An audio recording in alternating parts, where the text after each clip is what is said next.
Hawaiian Airlines continues to expand its reach to Asia, and later today the airline will begin a non-stop service from Honolulu to Sendai, Japan. KITV4's Ryan Kalei-Suji joins us live at the Honolulu International Airport.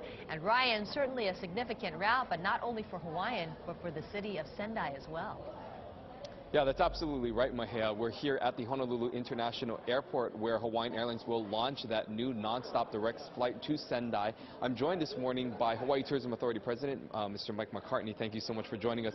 First of all, we want to talk a little bit about the significance of this flight that Hawaiian Airlines will be embarking on today. What is the significance of this non-stop direct flight to Sendai? Well, it's very important.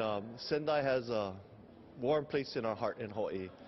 They went through the tsunami, and the people from Hawaii unprecedentedly came out to support the people of that region.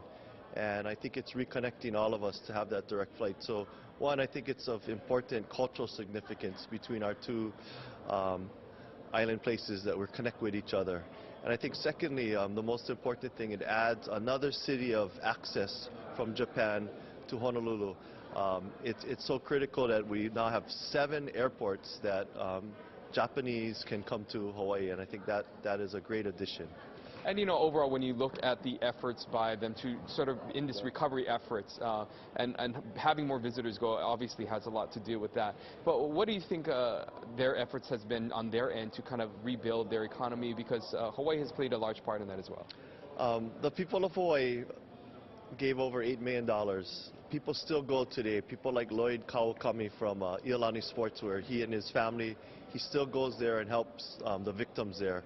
And it's a commitment from the heart. But I think they've been rebuilding very hard. When it first happened, Japan went through changing in their entire work schedules because they had 29% electric production. So all the factories changed their times and got rid of the overlap so that they could have electricity throughout the region. And so all of Japan worked together to get back on its feet. And now you see a tremendous rebuilding effort in that region to not only bring people's lives back, but to have new construction, bring back all the industry. And that's where a lot of jobs are. And people who work hard in the factories come here to Hawaii for vacation. Well, thank you so much. He's actually going to be sticking around with us, and we're going to talk a little bit more about the recovery efforts and this new flight by Hawaiian Airlines to Sendai, Japan, which begins later today. Back to you guys in the studio. All right, Ryan, certainly good news for our economy. Thanks for that live report.